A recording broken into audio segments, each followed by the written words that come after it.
I am finally back above 500 in the 7th seed. I am 4-3. I need 2 more wins to advance to the 6th seed, and I'm looking to get there as quickly as possible. In this matchup, I'm going to talk to you primarily about the video that was released. It's about a week old now, from 2K of their gameplay from the next-gen consoles, and my thoughts on it.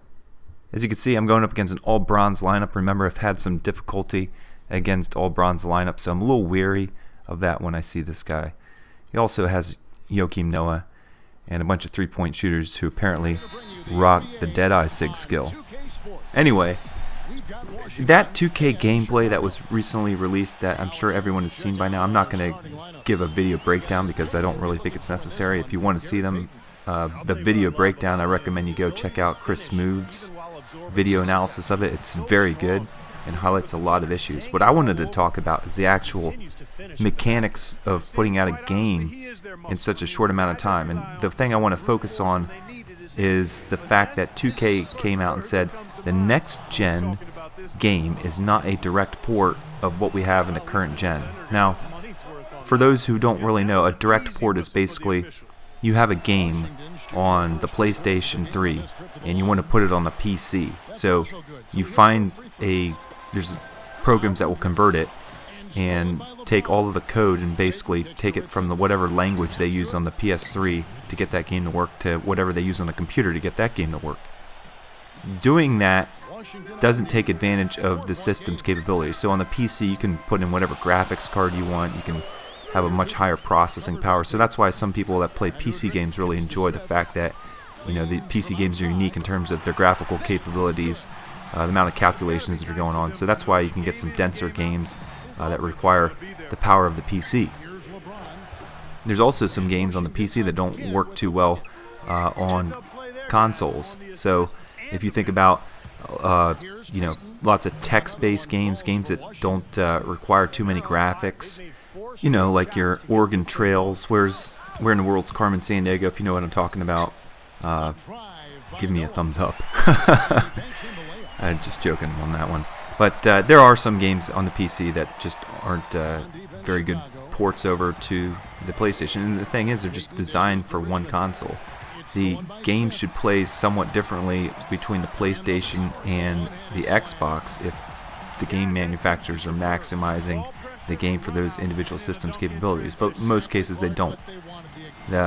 So a direct port would be 2K taking the NBA 2K13 game and then just running it through a system and then having it play on the next-gen console. So it would look identical. There'd be no change at all.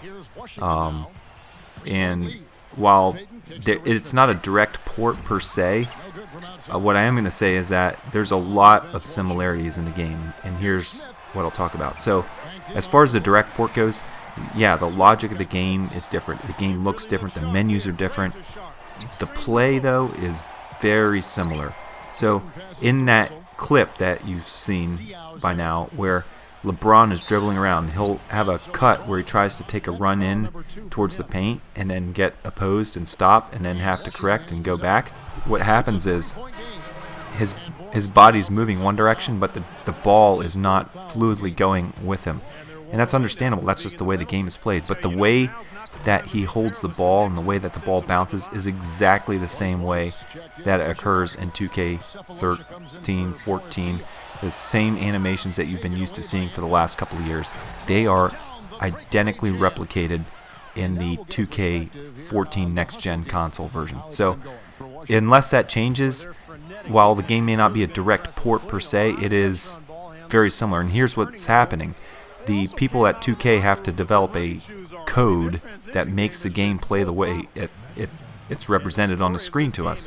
So what they do is they just take that same code and change it so while the graphics may be different, the gameplay is very similar, and you can expect a lot of those what we call animations, but physics of whatnot, of the ball moving around, the player dribbling, to be virtually the same. So all of the things that frustrate me about this game, in terms of the way that players move, the closeout things, the way people play defense, I expect that all to be identical between the 2K 14 old gen and next gen versions when it comes out. And that's just one of the frustrations of having a new generation of console. Until 2K puts all of their effort into creating a game for the next gen console, you can expect to see more of that. And it may happen again next year. I hope it doesn't, but that's just my thought process. I hope I'm wrong. I hope that, I get 100 comments on this video in a couple weeks telling me I'm, full of BS. But I'm going to pause now so we can watch this. Richmond dishes to Kemp. Oh, ridiculous. What a move. Tore it down that time. And this sort of awesome dunk is one of the reasons this team is in. Oh, get it. Oh, watch out now.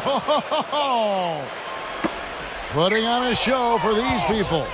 I cannot believe he pulled that one out in the course of an actual game. Are you kidding me? Oh, man. Might as well flaunt it if you've got it, Clark. Here we go, one-on-one. There's the killer two-handed slam. So you can see the third time is a charm, and the fourth time I bit off a little more than I could chew, and I lost the handle on that ball. How cool would it have been to get 4 in a row? And that's pretty much it for my opponent. He's going to have a rage quit here pretty quickly. But getting back to the next-gen consoles, it's going to be at least a year before we see any new cool gameplay that we haven't seen before. That's just the way these product cycles develop. And I've covered this in past videos, and I'll continue to cover it. I mean, the developers that make the games for 2K, they didn't even have an Xbox One until probably a couple months ago. I mean, when the Xbox One was unveiled, like the next week they were changing hardware, they were changing firmware aspects about it based off of negative reactions from game players about the way that they had the digital rights management working, and it's an unfinished product from Microsoft's end. So how do you think it's going to be a finished product from 2K's end? And it's just not going to work. And couple that with the fact that they're doing both the Xbox One and the PS4 at the same time. Last time those systems were released, there was actually a little bit of a delay. The Xbox 360 came out first, and then the PS3 came out. I can't remember exactly what the time difference was. I think it was something like 3 or 4 months. I could be wrong. It's been almost 10 years since that happened. It was 2005 when those systems last came out. But they're working hard and they're working fast, and there's a lot of uncertainty. So what are they going to do?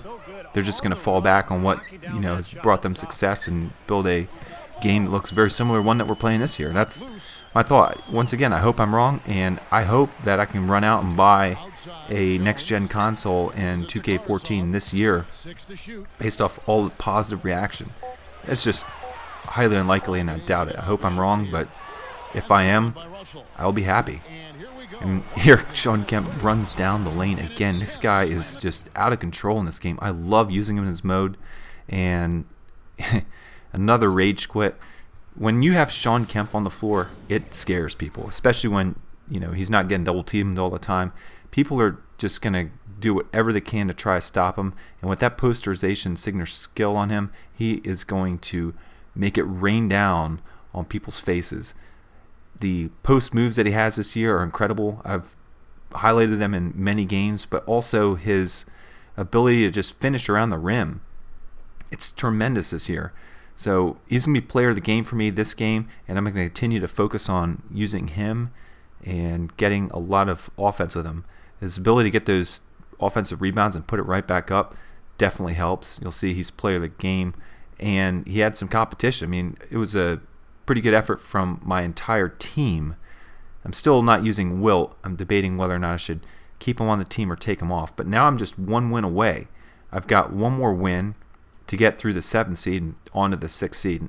I kind of always thought last year the 6th seed was where I started to see some really competitive teams. I have dropped 3 games already in this seed. Unfortunately, one of them was due to a lag error. But I look forward to advancing in my next game and then bringing you some games with a little bit better competition. And I'm sure that is what you will see as I continue to progress. But thanks for watching my video, and I hope you enjoyed my thoughts on the new consoles.